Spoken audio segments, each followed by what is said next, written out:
নমস্কার সবাইকে। আজ বলবো খনা মায়ের কথা। খনা মা যিনি ছিলেন বিক্রমাদিত্যের সভার যে নবরত্ন, সেই নবরত্নের এক রত্ন ছিলেন বরাহ মিহির। বরাহ মিহিরের পুত্রবধূ ছিলেন খনা মা। তো তিনি ছিলেন খুব ভালো একজন জ্যোতিষী এবং গণিতজ্ঞ। কেননা বরাহ মিহিরকে রাজা বিক্রমাদিত্য একবার বলেছেন আকাশে কত তারা আছে তা যেন গুণে বলতে, কিন্তু বরাহ মিহির সারা রাত ধরে গুনেও তারার সংখ্যা গুণে শেষ করতে পারেননি। তখন তিনি খুব চিন্তান্বিত মনে ঘরে পায়চারি করছেন। তখন তার পুত্রবধূ খনা বললেন, বাবা আপনি কিসের জন্য এত চিন্তা করছেন? তখন বরাহ মিহির বললেন যে রাজাকে যদি না এই উত্তর দিতে পারি তো আমার আর চাকরি থাকবে না। তখন খনা বললেন যে পিতাশ্রী আপনার কোনো চিন্তা নেই, আমি আপনাকে বলে দিচ্ছি আকাশে কত তারা আছে। তিনি কাগজ কলম নিয়ে বসলেন এবং হিসেব করে সঠিক বলে দিলেন। পরের দিন তিনি যখন সেটা গিয়ে মহারাজকে বললেন, মহারাজ খুব খুশি হলেন এবং পরে লোক মারফতে তিনি জানতে পারলেন এই হিসেবটা খনামা করেছেন, অর্থাৎ বরাহ মিহিরের পুত্রবধূ। সেটা তিনি পরে জানতে পেরেছিলেন। যাক, সেই সব অনেক কথার কোনো শেষ হবে না। তো খনামা ছিলেন একজন খুব বড় জ্যোতিষী। তিনি বরাহ মিহিরের থেকেও বড় জ্যোতিষী ছিলেন। বরাহ মিহির তার পুত্রের জন্মের পরই তাকে নদীতে ভাসিয়ে দিয়েছিলেন।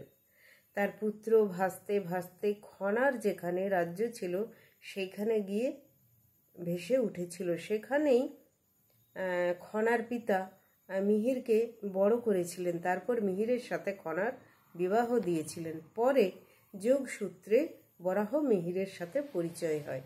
তখন খনা বলেছিলেন বরাহ মিহিরকে, তার শ্বশুর মশাইকে, যে বাবা মানুষের একটা ভুল হতে পারে, আপনার দুটো ভুল কি করে হলো? আপনি গণনা করে দেখেছিলেন যে আপনার পুত্রের মাত্র 1 বছর পরমায়ু, তাই আপনি কষ্ট পাবেন বলে পুত্রকে জলে ভাসিয়ে দিয়েছিলেন। কিন্তু আপনার পুত্রের তো বাবা 1 বছর পরমায়ু নয়, 100 বছর পরমায়ু আছে। তো এইরকম জ্যোতিষী ছিলেন খনা। তাই এখনকার যুগে অনেককে বলা হয় এ যুগের খনা। এত সস্তা নয়।